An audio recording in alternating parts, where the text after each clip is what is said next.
സ്നേഹമുള്ളവരെ, പുതിയൊരു വീഡിയോയിലേക്ക് എല്ലാ പ്രിയപ്പെട്ടവർക്കും സ്വാഗതം. പതിവ് പോലെ ഇന്നൊരു ചോദ്യവും അതിന് ഉത്തരവുമായിട്ടാണ് പ്രിയ ഓമന സഹോദരിയും ഞാനും കടന്നു വന്നിരിക്കുന്നത്. ചോദ്യം മറ്റൊന്നുമല്ല, വെളിപ്പാട് പുസ്തകത്തിൽ നമ്മളെ കാണാൻ സാധിക്കുന്നുണ്ടോ എന്നുള്ളതാണ് ചോദ്യം. അതായത് ബോഡി ഓഫ് ക്രൈസ്റ്റിനെ വെളിപ്പാട് പുസ്തകത്തിൽ പരിശോധിച്ചാൽ കാണാൻ കഴിയുന്നുണ്ടോ എന്നുള്ളതാണ് ചോദ്യം. പ്രിയ സഹോദരി വചനാടിസ്ഥാനത്തിലുള്ള മറുപടി നമുക്ക് നൽകും. വളരെ ശ്രദ്ധയോടുകൂടി നമുക്കായിരിക്കാം. Thank you. ജിനേഷ് പാസ്റ്റർ ചോദിച്ചത് വെളിപ്പാട് പുസ്തകത്തിൽ നമ്മളെ കാണാൻ കഴിയുമോ, അല്ലെങ്കിൽ വെളിപ്പാട് പുസ്തകത്തിൽ വിവരിച്ചിരിക്കുന്ന കാര്യങ്ങളിൽ നമ്മൾ ഉണ്ടോ എന്നാണ് ചോദിച്ചത്. തീർച്ചയായും വെളിപ്പാട് പുസ്തകത്തിൽ നമ്മൾ ഉണ്ട്.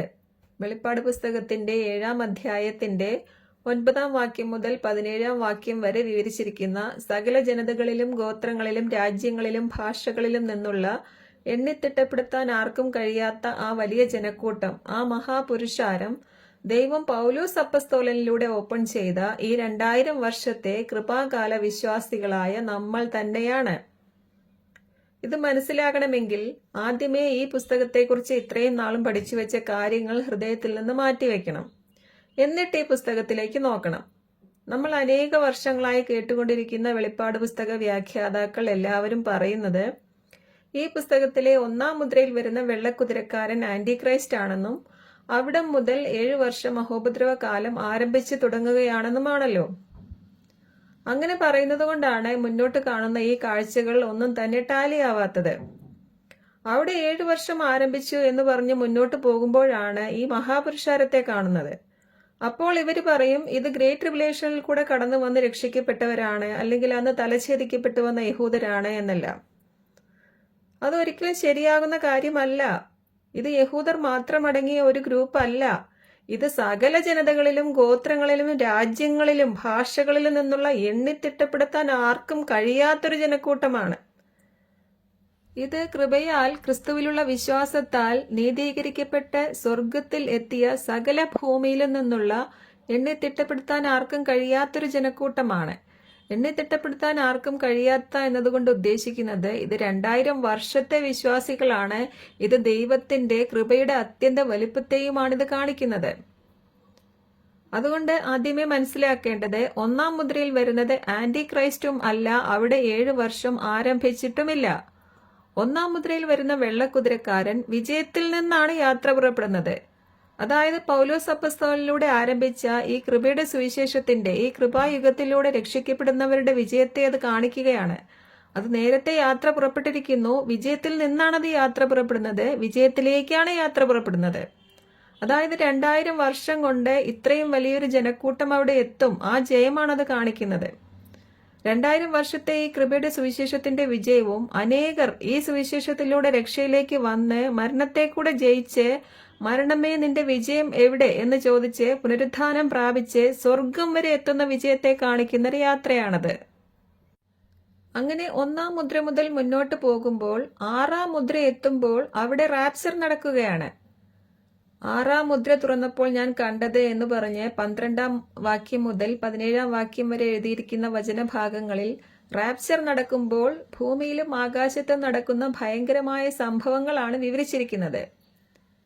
ഇതെല്ലാം നമ്മുടെ വെളിപ്പാട് പുസ്തക പഠന ക്ലാസ്സുകളിൽ ഡീറ്റെയിൽ ആയിട്ട് പഠിച്ചതാണ്. അപ്പോൾ മനസ്സിലാക്കേണ്ടത് ഈ പുസ്തകത്തിന്റെ 6 വരെയുള്ള മുദ്രകളിൽ നടക്കുന്ന സംഭവങ്ങൾ ഈ 2000 വർഷത്തെ കൃപാകാലത്ത് നടക്കുന്ന സംഭവങ്ങളാണ് എന്നാണ്. ഇന്ന് ലോകത്ത് കാണുന്ന യുദ്ധങ്ങളും ക്ഷാമങ്ങളും ഭൂകമ്പങ്ങളും പകർച്ചവ്യാധികളും മറ്റു കൂട്ടമരണങ്ങളും ക്രിസ്തുവിശ്വാസികളെ പീഡിപ്പിക്കുന്നതും കൊല്ലുന്നതും എല്ലാം ഇതിലെ 5 വരെയുള്ള മുദ്രകളും പൊട്ടിച്ചതിന്റെ റിസൾട്ടുകളാണ്. അല്ലെങ്കിൽ ഇന്ന് ഈ കാണുന്ന സംഭവങ്ങൾ ഒന്നും തന്നെ ബൈബിൾ പ്രവചിച്ച കാര്യങ്ങളല്ല എന്ന് പറയേണ്ടി വരും. എന്നാൽ ഇതെല്ലാം പ്രവചിച്ച കാര്യങ്ങളാണ്. 5 വരെയുള്ള മുദ്രകളിലെ സംഭവങ്ങളാണ് ഇന്ന് നടന്നുകൊണ്ടിരിക്കുന്നത്. 5-ാം മുദ്രയിൽ സുവിശേഷ തിരസ്കരണവും വിശ്വാസികളുടെ രക്തസാക്ഷി മരണങ്ങളുമാണ് കാണിച്ചിരിക്കുന്നത്. അതോടെയാണ് കൃപാകാലം അടയാൻ പോകുന്നത്. ഇതെല്ലാം ഇന്ന് നടന്നുകൊണ്ടിരിക്കുകയാണ്. അടുത്തത് ഇനി ഉടനെ നടക്കാനുള്ളത് 6-ാം മുദ്രയുടെ റാപ്ചറുമാണ് അവിടെ നടക്കാൻ പോകുന്നത്. 6-ാം മുദ്രയുടെയും റാപ്ചറിന്റെയും അരികിലാണ് നമ്മളിപ്പോൾ നിൽക്കുന്നത്. അതുകൊണ്ടാണ് ദൈവം ഇന്ന് ഈ സത്യങ്ങളൊക്കെ നമുക്ക് മനസ്സിലാക്കി തന്നിരിക്കുന്നത്. സമയമായിരിക്കുന്നു. അങ്ങനെ 6-ാം മുദ്രയിൽ റാപ്ചർ നടക്കുന്നത് കൊണ്ടാണ് അടുത്ത അധ്യായത്തിൽ നമ്മളെ ക്രിസ്തുവിൽ വിശ്വസിച്ചതിനാൽ ലഭിച്ച നീതിയുടെ വെള്ള നിലയങ്കി ധരിച്ചവരായി സ്വർഗത്തിൽ പിതാവിന്റെ മുൻപിൽ നിൽക്കുന്നതായി കാണുന്നത്. ഈ പുസ്തകം മനസ്സിലാക്കാനുള്ള കീവേഴ്സ് ഇതിന്റെ 1-ാം അധ്യായത്തിന്റെ 19-ാം വാക്യമാണ്. അവിടെ കർത്താവ് യോഹന്നാനോട് പറയുകയാണ്, നീ കണ്ടതും ഇപ്പോൾ ഉള്ളതും ഇനി സംഭവിക്കാനിരിക്കുന്നതും നീ എഴുതി വെക്കുക എന്ന്. നീ കണ്ടത് എന്ന് പറഞ്ഞത് മഹത്വീകരിക്കപ്പെട്ട കർത്താവിനെയാണ്. അത് 1-ാം അധ്യായത്തിൽ തന്നെ എഴുതി വെച്ചു. പിന്നെ ഇപ്പോൾ ഉള്ളത് എന്ന് പറഞ്ഞത് 7 സഭകളാണ്. അതേപ്പറ്റിയും അവർക്കുള്ള മുന്നറിയിപ്പുകളും 2-3 അധ്യായങ്ങളിലായി എഴുതി വെച്ചു. 7 എന്ന നമ്പർ, ആ സഭകളുടെ നമ്പർ കാണിക്കുന്നത് തന്നെ അത് അന്നുണ്ടായിരുന്ന യഹൂദ വിശ്വാസികളുടെ സഭകളാണ് എന്നറിയിക്കാനാണ്. നീ കണ്ടത് ഇപ്പോൾ ഉള്ളത്, അത് രണ്ടും 1, 2, 3 അധ്യായങ്ങളിലായി എഴുതി വെച്ചു. അതിനുശേഷം 4-ാം അധ്യായം മുതൽ യോഹന്നാനെ സ്വർഗത്തിലേക്ക് കൊണ്ടുപോയി ഇനി സംഭവിക്കാനിരിക്കുന്ന കാര്യങ്ങൾ കാണിച്ചു കൊടുക്കുകയാണ്. എന്ന് പറഞ്ഞാൽ യോഹന്നാൻ ജീവിച്ചിരിക്കുന്ന ആ കാലം മുതൽ സംഭവിക്കാനിരിക്കുന്ന കാര്യങ്ങളാണ് കാണിച്ചു കൊടുക്കാനും യോഹന്നാൻ എഴുതാനും പോകുന്നത്. ഇത് 2000 വർഷങ്ങൾ കഴിഞ്ഞ് റാപ്ചറും കഴിഞ്ഞ് സംഭവിക്കാൻ പോകുന്ന കാര്യങ്ങളാണെന്ന് എവിടെയും പറഞ്ഞിട്ടില്ല. മാത്രവുമല്ല, ഇനി മുതൽ things which shall be here after എന്ന് തന്നെയാണ് പറഞ്ഞത്. അപ്പോൾ 1-ാം മുദ്ര മുതൽ കാണുന്ന കാര്യങ്ങൾ 1-ാം നൂറ്റാണ്ട് മുതലുള്ള കാര്യങ്ങളാണ് എന്ന് നമ്മൾ മനസ്സിലാക്കണം. അങ്ങനെ സ്വർഗത്തിൽ എത്തിയ യോഹന്നാൻ അപ്പോൾ സ്വർഗത്തിലുള്ള എല്ലാവരെയും കണ്ടു. ആ കാഴ്ചകളെല്ലാം 4-5 അധ്യായങ്ങളിലായി എഴുതി വയ്ക്കുകയും ചെയ്തു. തുടർന്ന് 6-ാം അധ്യായം മുതൽ 7 മുദ്രകളാൽ മുദ്രയിട്ട ആ പുസ്തകത്തിലെ ഓരോ മുദ്രകൾ കുഞ്ഞാട് ഓപ്പൺ ചെയ്തു തുടങ്ങുകയാണ്. അതായത് അപ്പോൾ മുതൽ ഓരോ ചരിത്ര സംഭവങ്ങൾ നടക്കാൻ പോവുകയാണ്. ഇവിടെ മുതൽ ശ്രദ്ധിക്കേണ്ട ഒരു കാര്യം, ഇത് 7 മുദ്രകളാൽ മുദ്രയിട്ട പുസ്തകമാണ്. പക്ഷേ ഇതിന്റെ 7-ാം മുദ്രയോടെ കാര്യങ്ങൾ അവിടെ അവസാനിക്കുന്നില്ല. 7-ാം മുദ്ര തുറക്കുമ്പോൾ 7 ദൂതന്മാരെയും 7 കാഹളങ്ങളെയും പിന്നെയും കാണുകയാണ്. അതിന്റെയും 7 എത്തുമ്പോൾ 7 ദൂതന്മാരെയും 7 ക്രോധ കലശങ്ങളെയും പിന്നെയും കാണുകയാണ്. അപ്പോൾ 7-ാം മുദ്ര മുതൽ വീണ്ടും 2 സീരീസ് ഓഫ് ജഡ്ജ്മെന്റ്സ് അവിടെ ആരംഭിക്കുകയാണ്. 7ന്റെ ആവർത്തനങ്ങൾ കാണുകയാണ്. 7ന്റെ ആവർത്തനങ്ങൾ കാണുന്ന ഇവിടം മുതലാണ് നീട്ടിവെക്കപ്പെട്ട യഹൂദരുടെ ദൈവരാജ്യ പ്രോഗ്രാം വീണ്ടും റൺ ചെയ്തു തുടങ്ങുന്നത്. ഇവിടം മുതലാണ് മുദ്രയിടപ്പെട്ട 144,000 യഹൂദ പുരുഷന്മാരെ കൊണ്ട് വീണ്ടും ദൈവരാജ്യം വരുന്നു എന്ന സുവിശേഷം ആരംഭിച്ചു തുടങ്ങുന്നത്. ഈ കൃപായുഗത്തിൽ മാത്രമാണ് യഹൂദനെന്നോ ജാതിയെന്നോ സ്ത്രീയെന്നോ പുരുഷനെന്നോ വ്യത്യാസം ഇല്ലാത്തത്. 6-ാം മുദ്രയിൽ റാപ്ചർ നടന്നു കഴിഞ്ഞാൽ ഉടനെ യഹൂദനെന്നും ജാതിയെന്നും സ്ത്രീയെന്നും പുരുഷനെന്നും വ്യത്യാസം കൽപ്പിക്കും. അതുകൊണ്ട് റാപ്ചറിന് ശേഷം മുദ്രയിടുന്ന ഈ 144,000 പേരും യഹൂദ പുരുഷന്മാരാണ്. അവർ പണ്ട് ദൈവരാജ്യ പ്രസംഗത്തിനായി അയക്കപ്പെട്ട 12 അപ്പോസ്തലന്മാരെ പോലെ ഓരോ ഗോത്രത്തിൽ നിന്നും 12,000 പേർ വെച്ചുള്ള 144,000 യഹൂദരാണ്. അവർ പുരുഷന്മാരുമാണ്. ആ വ്യത്യാസം കൽപ്പിച്ചത് കണ്ടോ? എന്നാൽ കൃപാകാലത്തിൽ അങ്ങനെയില്ല. 7-ാം അധ്യായത്തിൽ കാണുന്ന ആ വലിയ ജനക്കൂട്ടത്തിൽ പൗലോസ് അപ്പസ്തോലൻ പറഞ്ഞതുപോലെ യഹൂദനെന്നോ ജാതിയെന്നോ സ്ത്രീയെന്നോ പുരുഷനെന്നോ വ്യത്യാസമില്ലാത്ത സകല ജനതകളിലും ഗോത്രങ്ങളിലും രാജ്യങ്ങളിലും ഭാഷകളിൽ നിന്നുള്ള ഒരു വലിയ ജനക്കൂട്ടമാണ്. എന്നാൽ അതിനുശേഷം വ്യത്യാസം കൽപ്പിക്കും ദൈവം. അതുകൊണ്ടാണ് ഈ കൃപായുഗം ഇത്രയേറെ മഹത്വമുള്ള ഒരു കാലമാണ് എന്ന് പറയുന്നത്. അതിനുശേഷം വ്യത്യാസം കൽപ്പിക്കുന്നത് കൊണ്ടാണ് ഈ 144,000 പേരും യഹൂദന്മാരാണെന്ന് എണ്ണി എണ്ണി പറഞ്ഞിരിക്കുകയാണ്. ഓരോ ഗോത്രത്തിൽ നിന്നുമുള്ളവരാണവർ. അവർ പുരുഷന്മാരുമാണ്. അതുകൊണ്ടാണ് 12-ാം അധ്യായത്തിൽ ഇവർ റാപ്ചർ ആകുമ്പോൾ അതൊരു മെയിൽ ചൈൽഡാണ്, അതൊരു മാൻ ചൈൽഡാണ്, ആൺകുട്ടിയാണ് എന്ന് പറയുന്നത്. അവരെല്ലാവരും പുരുഷന്മാരാണ്. അവർ അപ്പസ്തോലന്മാരുമാണ്. ദൈവരാജ്യം വരുന്നു എന്ന് വീണ്ടും പ്രസംഗിക്കാനായി അയക്കപ്പെടുന്ന അപ്പസ്തോലന്മാരാണവർ. ഇവരാണ് രാജ്യത്തിന്റെ ഈ സുവിശേഷം സകല ജനതകളുടെയും സാക്ഷ്യത്തിനായി ലോകമെങ്ങും പ്രസംഗിക്കപ്പെടും, അതിനുശേഷം അന്ത്യം ആഗതമാകും എന്ന് കർത്താവ് പറഞ്ഞ പ്രവചനം നിറവേറ്റാൻ പോകുന്നവർ. ഇത് അന്നത്തെ 12 അപ്പോസ്തലന്മാരെ പോലെ ഓരോ ഗോത്രത്തിൽ നിന്നും 12,000 പേരെ വെച്ച് തിരഞ്ഞെടുത്ത 144,000 യഹൂദ പുരുഷന്മാരാണ്. ഇവർ മാത്രമാണ് മഹോപദ്രവ മധ്യത്തിൽ അന്ന് റാപ്ചർ ആകാൻ പോകുന്നവർ. ഇവരാണ് 12-ാം അധ്യായത്തിൽ ഇസ്രയേലിൽ നിന്നുള്ള ആദ്യ ഫലമായി ഇസ്രയേൽ അന്ന് പ്രസവിക്കുന്ന ആൺകുട്ടി. 12-ാം അധ്യായത്തിൽ ഇതൊരു ആൺകുട്ടി അല്ലെങ്കിൽ മാൻ ചൈൽഡ് അല്ലെങ്കിൽ മെയിൽ ചൈൽഡ് എന്ന് പറഞ്ഞിരിക്കുന്നതിൽ നിന്നും ഇവരെല്ലാം പുരുഷന്മാരായ യഹൂദന്മാരായ അപ്പസ്തോലന്മാർ ആണ് എന്ന് കൃത്യമായും വ്യക്തമായും നമുക്ക് മനസ്സിലാക്കി തരികയാണ്. അങ്ങനെ ഇവർ 12-ാം അധ്യായത്തിൽ റാപ്ചർ ആകുന്നത് കൊണ്ടാണ് 14-ാം അധ്യായത്തിൽ യോഹന്നാൻ ഈ 144,000 പേരെ സ്വർഗത്തിൽ കാണുന്നത്. 7-ാം അധ്യായത്തിൽ ഭൂമിയിൽ വെച്ച് മുദ്രയിടപ്പെട്ടവരാണവർ. അവരുടെ ദൗത്യം ദൈവരാജ്യം വരുന്നു എന്ന സുവിശേഷ പ്രസംഗ ദൗത്യം നിർവഹിച്ച ശേഷം 7 ഇയറിന്റെ മിഡ് പോയിന്റ് ആകുമ്പോൾ, അതായത് സാത്താനെ ഭൂമിയിലേക്ക് വെട്ടിയിടുന്നതിന്റെ തൊട്ട് മുൻപായിട്ട് ഇവർ റാപ്ചർ ആവുകയാണ്. അതുകൊണ്ടാണ് 14-ാം അധ്യായത്തിൽ ഇവരെ ആദ്യ ഫലം എന്ന് പറഞ്ഞുകൊണ്ട് സ്വർഗത്തിൽ കാണിക്കുന്നത്. അതുകൊണ്ട് മഹോപദ്രവ കാലത്ത് റാപ്ചർ ആകുന്നവർ ഈ കൃത്യമായി എണ്ണി തിട്ടപ്പെടുത്തിയ ഈ 144,000 പേരാണ് എന്ന് മനസ്സിലാക്കുക. ബാക്കിയുള്ളവർ ഓടി രക്ഷപ്പെടുന്നവരും പിന്നെയും ബാക്കിയുള്ളവർ വിശ്വാസം ഏറ്റുപറഞ്ഞ് തല ഛേദിക്കപ്പെട്ട് രക്ഷയിലേക്ക് പ്രവേശിക്കുന്നവരുമാണ്. പിന്നെയുള്ളത് മൃഗത്തെ മെശിഹയായി സ്വീകരിച്ച് മലിനപ്പെട്ടവരും മഹാബാബിലോൺ എന്ന് വിളിക്കപ്പെട്ടവരുമായ ഇസ്രയേലിലെ ആ അവിശ്വസ്ത ഗ്രൂപ്പാണ്. ഇത്രയും പറഞ്ഞത് എന്തിനാണെന്ന് ചോദിച്ചാൽ 7 ഇയർ ടൈം പീരീഡിൽ ആകെ റാപ്ചർ ആകുന്നത് 144,000 യഹൂദ പുരുഷന്മാരാണ് എന്ന് വ്യക്തമാക്കാനാണ്. ബാക്കിയുള്ളവർ ഭൂമിയിൽ തന്നെ ഒരിടത്ത് ദൈവ സംരക്ഷണത്തിൽ നിൽക്കുകയാണ്.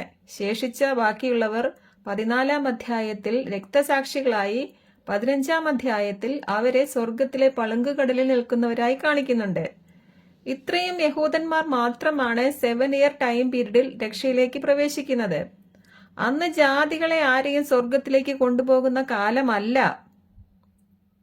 അതുകൊണ്ട് പറയാൻ ഉദ്ദേശിച്ചത്, ഈ 7-ാം അധ്യായത്തിൽ സകല ജനതകളിലും ഗോത്രങ്ങളിലും രാജ്യങ്ങളിലും ഭാഷകളിലും നിന്നുള്ള ഈ എണ്ണിത്തിട്ടപ്പെടുത്താൻ ആർക്കും സാധിക്കാതെ സ്വർഗത്തിൽ സിംഹാസനസ്ഥനായ പിതാവിനും കുഞ്ഞാടിനും മുൻപിലായി നിൽക്കുന്ന ആ വലിയ ജനക്കൂട്ടം 2000 വർഷത്തെ കൃപയുടെ മക്കളായ നമ്മൾ തന്നെയാണ്.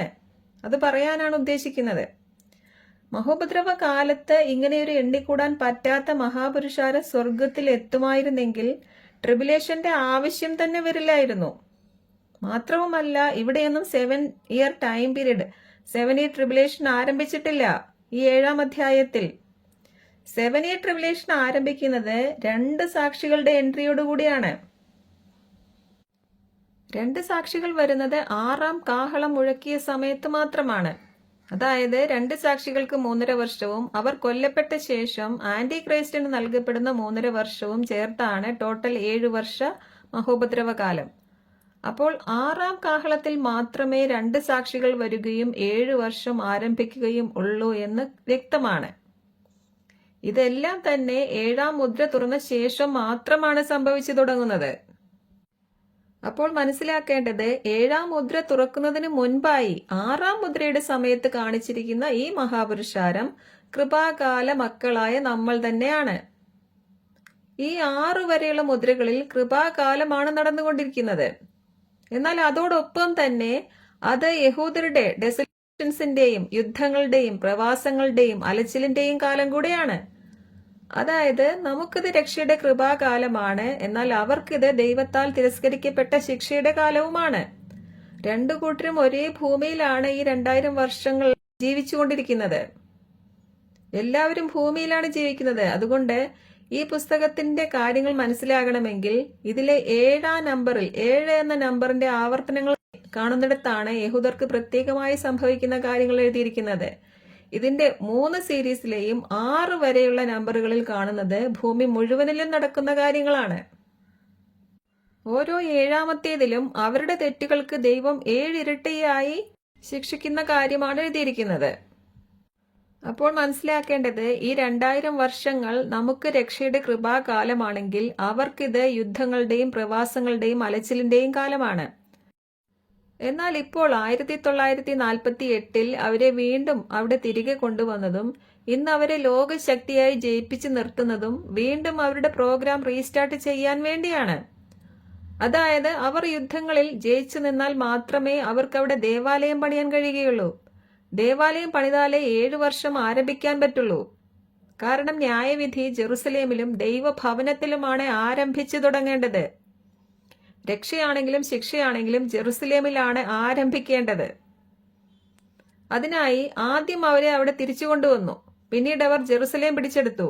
പിന്നെ ജെറുസലേം ക്യാപിറ്റലായി. ഇനി നമ്മുടെ റാപ്ചറിന് ശേഷം നടക്കാനിരിക്കുന്ന തേർഡ് വേൾഡ് വാറിൽ അവർ ജയിക്കുകയും ശേഷം അവർ അവിടെ ജെറുസലേം ദേവാലയം പണിയുകയും ചെയ്യും. ദേവാലയം വന്നു കഴിഞ്ഞാൽ ഉടനെയാണ് 2 സാക്ഷികൾ വരുന്നതും 7 വർഷം ആരംഭിച്ചു തുടങ്ങുന്നതും.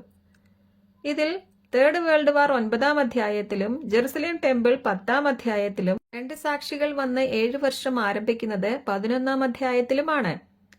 വെളിപ്പാട് പുസ്തകത്തിന്റെ ഈ ഒരു ഓർഡർ, ഈ ക്രോണോളജി അല്ലെങ്കിൽ ഈ ഒരു സ്ട്രക്ചർ മനസ്സിലായാൽ എല്ലാം ഈസിയായി മനസ്സിലാകും.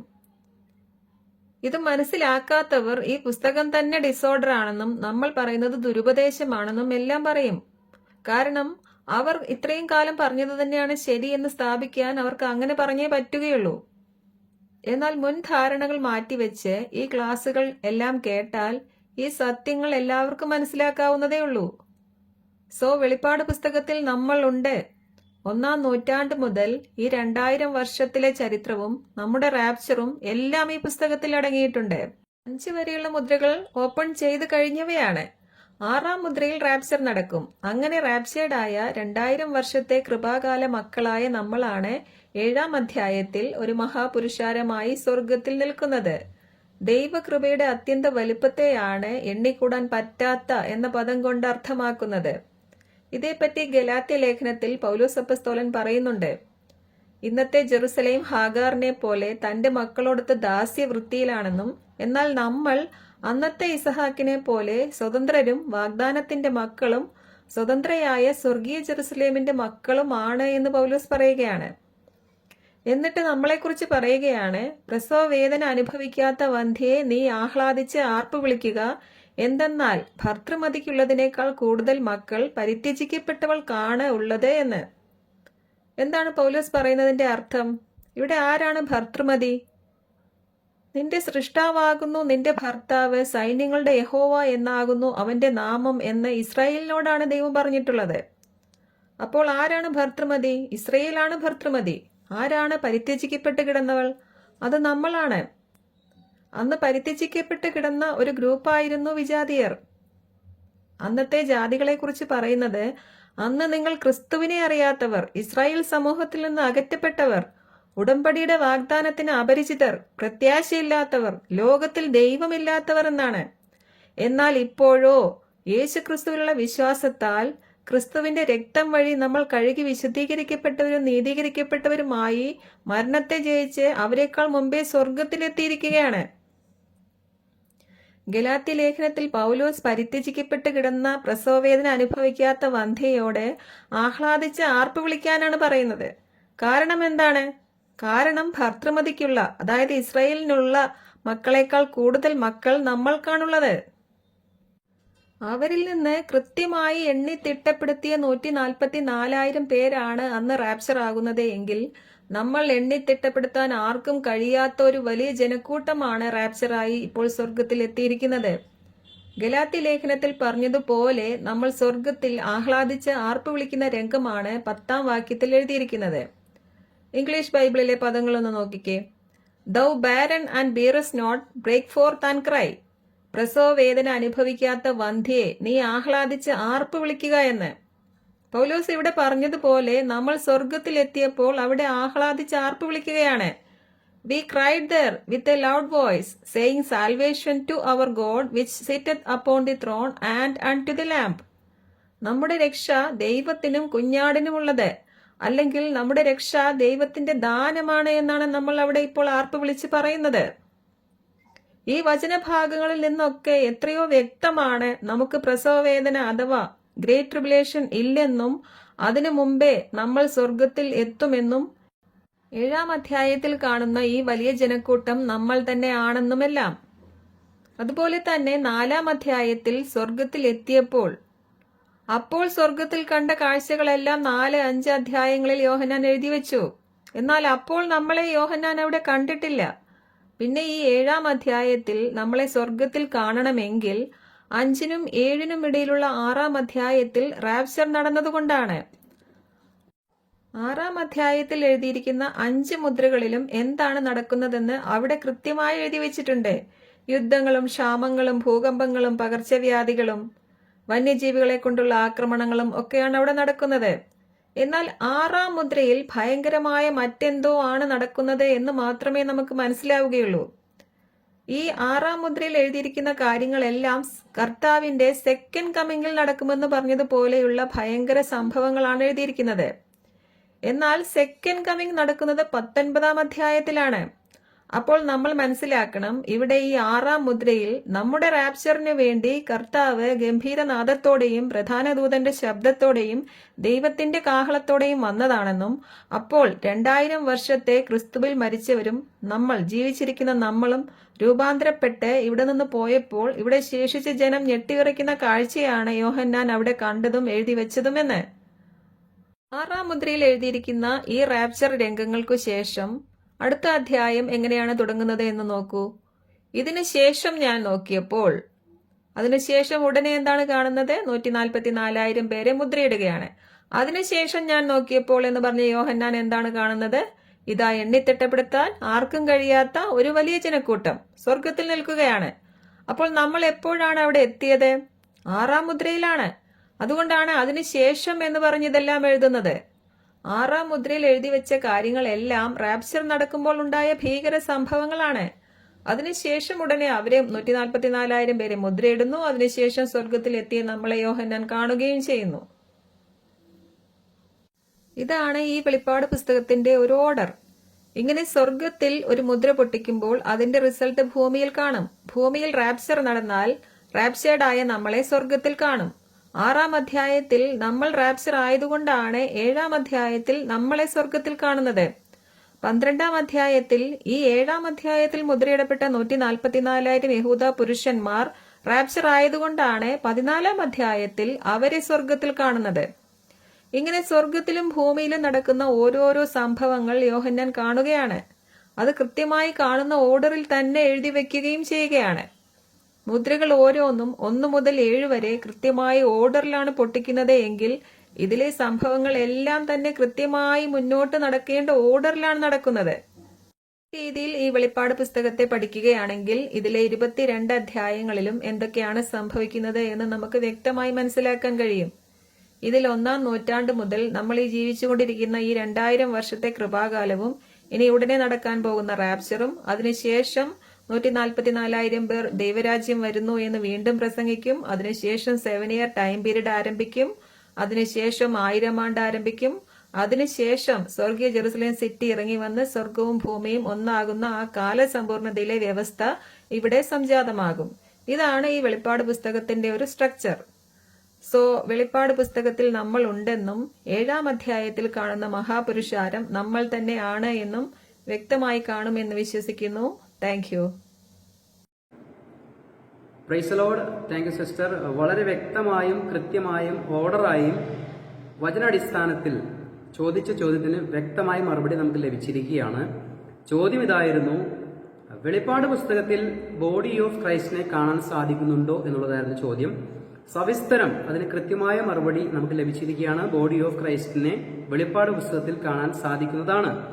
അപ്പോൾ തന്നെ യോഹന്നാന് കാണിച്ചു കൊടുക്കുമ്പോൾ, വെളിപ്പാട് പുസ്തകത്തിലെ ഓരോ കാര്യങ്ങളും ക്രമമായി ദൈവം കാണിച്ചു കൊടുക്കുമ്പോൾ, മേലാൽ സംഭവിപ്പാനുള്ളത് എന്ന് പറഞ്ഞ് ദൈവിക കാര്യപരിപാടികളെ കാണിച്ചു കൊടുക്കുമ്പോൾ തീർച്ചയായും ഭാവിയിൽ സംഭവിക്കേണ്ട ആ നിത്യത വരെയുള്ള കാര്യങ്ങൾ ക്രമമായി ദൈവം കാണിച്ചു കൊടുത്തിരിക്കുകയാണ്. അതിൽ അതിപ്രധാനമായ റാപ്ചറും യോഹന്നാന് ദൈവം കാണിച്ചു കൊടുത്തു. പക്ഷേ യോഹന്നാന് അത് സത്യത്തിൽ മനസ്സിലായില്ല എന്നുള്ളതാണ് നമുക്ക് മനസ്സിലാക്കാൻ സാധിക്കുന്നത്. അപ്പോൾ തന്നെ ക്രിസ്തുവിന്റെ ശരീരമാകുന്ന സഭ അത് മനസ്സിലാക്കുവാൻ ദൈവം ഈ അന്ത്യകാലത്ത് അല്ലെങ്കിൽ കർത്താവിന്റെ റാപ്ചറിനോട് അടുത്ത സമയങ്ങളിൽ നമുക്കത് ബോധ്യമാക്കി തന്നിരിക്കുകയാണ്. അപ്പോൾ വാസ്തവമായും നിങ്ങൾ മനസ്സിലാക്കേണ്ട ഒരു കാര്യം, വെളിപ്പാട് പുസ്തകം AD 95 മുതൽ മേലാൽ സംഭവിക്കാനുള്ള ചരിത്രങ്ങളെ കാണിച്ചു കൊടുത്ത് റാപ്ചറിനെ കുറിച്ചും കാണിച്ചു കൊടുത്ത് എണ്ണിത്തിട്ടപ്പെടുത്താൻ കഴിയാത്ത ഒരു മഹാപുരുഷാരമായി 6-ാം അധ്യായത്തിലും 7-ാം അധ്യായത്തിലും വെളിപ്പാട് 6-ലും 7-ലും പരിശോധിക്കുമ്പോൾ യോഹന്നാനെ കാണിച്ചു കൊടുക്കുമ്പോൾ ആ സമൂഹത്തെ കാണുമ്പോൾ യോഹന്നാന് പോലും മനസ്സിലാക്കാൻ കഴിയുന്നില്ല. എന്ന് പറഞ്ഞാൽ യോഹന്നാൻ അറിയില്ല ആ കാര്യത്തെക്കുറിച്ച്. മറിച്ച് ഇത് ബോഡി ഓഫ് ക്രൈസ്റ്റിന്റെ റാപ്ചറും ആ റാപ്ചർ ചെയ്ത ഈ ജനം അവിടെ നിന്ന് ഉദ്ഘോഷിക്കുന്ന കാര്യമാണ് അവിടെ പറഞ്ഞിരിക്കുന്നത് എന്ന് നമുക്ക് മനസ്സിലാക്കാൻ സാധിക്കുന്നുണ്ട്. പ്രിയ സഹോദരി പറഞ്ഞൊരു മറുപടി വളരെ ശ്രദ്ധേയമായിട്ടുള്ളൊരു മറുപടി. ഗലാത്യ ലേഖനത്തിൽ പൗലോസ് യെശയ്യാപ്രവാചകന്റെ പുസ്തകം 54 1 വാക്യം എടുത്ത് ഉദ്ധരിച്ചുകൊണ്ട് ഭർത്തൃമതിക്കുള്ളവളേക്കാൾ മക്കൾ അധികമായിട്ടുള്ളത് പരിത്യജിക്കപ്പെട്ടവൾക്കാണ്, പരിത്യക്തയ്ക്കാണ് മക്കൾ അധികമുള്ളത് എന്ന് പറഞ്ഞുകൊണ്ട് പൗലോസ് ആ കൃപയുടെ സുവിശേഷത്തിലൂടെയുള്ള ആ എണ്ണി തിട്ടപ്പെടുത്താൻ കഴിയാത്ത ഒരു മഹാപുരുഷാരത്തെ ആ റാപ്ചർ ചെയ്ത് കൊണ്ടുപോകുന്ന, അല്ലെങ്കിൽ ജാതികളിൽ നിന്നും വിളിച്ചു വേർതിരിക്കപ്പെടുന്ന ഒരു മഹാപുരുഷാരത്തെ ആ പ്രവാചകന്റെ ഗ്രന്ഥത്തെ ഉദ്ധരിച്ചുകൊണ്ട് പൗലോസ് അവിടെ സമർത്ഥിക്കുകയാണ്. അത് നമ്മളാണ് എന്നാണ് പറയുന്നത്. ഭർത്തൃമതി എന്ന് പറയുമ്പോൾ ഇസ്രായേലും പരിത്യജിക്കപ്പെട്ട് കിടന്ന, അല്ലെങ്കിൽ ദൈവവുമായിട്ട് യാതൊരു ബന്ധവുമില്ലാതിരുന്ന, എഫെസ്യ ലേഖനം 2-ാം അധ്യായത്തിന്റെ 11 മുതൽ 13 വരെയുള്ള വാക്യങ്ങളിൽ വായിച്ചാൽ നമുക്ക് മനസ്സിലാക്കാൻ സാധിക്കും ജാതികളായ നമ്മുടെ സ്റ്റാറ്റസ് എന്തായിരുന്നു എന്നുള്ളത്. അപ്പോൾ അങ്ങനെ കിടന്നിരുന്ന നമുക്ക്, പരിത്യജിക്കപ്പെട്ട് കിടന്നിരുന്ന നമ്മളാക്കാണ് കൂടുതൽ സന്തതികളുള്ളത് എന്നിവിടെ പറയുകയാണ്. അതുകൊണ്ടാണ് 2000 വർഷത്തെ നീണ്ടു നിൽക്കുന്ന കൃപായുഗത്തിന്റെ ഈ സുവിശേഷത്തിലൂടെ രക്ഷിക്കപ്പെട്ട ഒരു മഹാപുരുഷാരം സ്വർഗത്തിൽ അവിടെ നിൽക്കുന്ന കാഴ്ചയാണ് വെളിപ്പാട് പുസ്തകം 6-ാം അധ്യായത്തിന്റെ 6-ാം മുദ്ര പൊട്ടിക്കഴിയുമ്പോൾ റാപ്ചർ സംഭവിച്ച് 7-ാം അധ്യായത്തിന്റെ 9 മുതൽ 17 വരെയുള്ള വാക്യങ്ങളെ പരിശോധിക്കുമ്പോൾ ആ മഹാപുരുഷാരം സ്വർഗത്തിലെ ദൈവത്തിന്റെ സന്നിധിയിൽ നിൽക്കുന്ന ഒരു കാഴ്ച നമുക്ക് ഇവിടെ കാണാൻ സാധിക്കുന്നുണ്ട്. അതുകൊണ്ട് ബോഡി ഓഫ് ക്രൈസ്റ്റിനെ വെളിപ്പാട് പുസ്തകത്തിൽ നമുക്ക് കാണാൻ സാധിക്കുന്നുണ്ട്. തന്നെയുമല്ല, വെളിപ്പാട് പുസ്തകം വളരെ ക്രമമായിട്ട് സംഭവിക്കുന്ന കാര്യങ്ങളാണ് എന്നുള്ളത് വീണ്ടും വീണ്ടും ഊന്നി പറയുവാൻ ഇടയായിത്തീർന്നു. റാപ്ചറിന് ശേഷം സംഭവിക്കേണ്ട കാര്യങ്ങൾ 144,000 പേരെ മുദ്രയിടുന്നു. ദൈവരാജ്യം, നിർത്തിവെച്ചിരിക്കുന്ന ദൈവരാജ്യത്തെ വീണ്ടും പ്രസംഗിക്കപ്പെടുന്നു. അതിനുശേഷം അതിന്റെ 9-ാം അധ്യായത്തിലേക്ക് കടന്നു വരുമ്പോൾ അവിടെ എന്താണ് കാണുന്നത്? കാരണം അവിടെ ഒരു 3-ാം ലോക മഹായുദ്ധം ഉണ്ടാകുന്നു. അവിടെ ഇസ്രായേൽ ജയിക്കുന്നത് മൂലമാണ് 10-ാം അധ്യായത്തിൽ അവിടെ ഒരു ആലയം പണിയുന്നത്. ആ ആലയം പണിതതിന് ശേഷം അവിടെ 2 സാക്ഷികൾ ജെറുസലേം ദേവാലയത്തിൽ നിന്ന് പ്രസംഗിക്കുന്നതായിട്ട് നമുക്ക് വെളിപ്പാട് 11-ൽ കാണുന്നുണ്ട്. അങ്ങനെയാണ് അവിടെ 7 വർഷം തുടങ്ങുന്നത് എന്നുള്ളത് നമുക്ക് കാണാൻ സാധിക്കുന്നുണ്ട്. സവിസ്തരം പ്രിയ സഹോദരി അതിനെല്ലാം വ്യക്തമായിട്ടുള്ള മറുപടി തന്നിരിക്കുകയാണ്. നമ്മുടെ ചോദ്യം ഇതായിരുന്നു: വെളിപ്പാട് പുസ്തകത്തിൽ നമ്മളെ കാണാൻ സാധിക്കുമോ? തീർച്ചയായിട്ടും വെളിപ്പാട് പുസ്തകത്തിൽ നമ്മളെ കാണാൻ സാധിക്കുന്നുണ്ട്. നമ്മളെ മാത്രമല്ല, അങ്ങ് നിത്യത വരെ പുത്തനാം യെരൂശലേമിൽ ബോഡി ഓഫ് ക്രൈസ്റ്റും ബ്രൈഡ് ഓഫ് ക്രൈസ്റ്റും നിത്യതയിൽ കർത്താവിന്റെ സന്നിധിയിൽ ഒന്നിക്കുന്ന, പുത്തനാം യെരൂശലേമിൽ ഒന്നിക്കുന്ന ആ വലിയ കാഴ്ച വരെ കാണുവാൻ സാധിക്കുന്നുണ്ട്. ആർക്കെങ്കിലും ഇത് മനസ്സിലാകുന്നില്ലെങ്കിൽ ഭയത്തോടെ ഇത് ശ്രദ്ധിച്ച് ഇത് മനസ്സിലാക്കാൻ ശ്രമിക്കുക എന്ന് മാത്രമാണ് ഞങ്ങൾ സ്നേഹത്തോടെ ഓർപ്പിക്കുന്നത്. ഈ ചോദ്യത്താലും ഉത്തരത്താലും ലഭിച്ച മറുപടിയാൽ ദൈവം നിങ്ങളെ അനുഗ്രഹിക്കട്ടെ എന്ന് പറഞ്ഞുകൊണ്ട് വാക്കുകളെ നിർത്തുന്നു.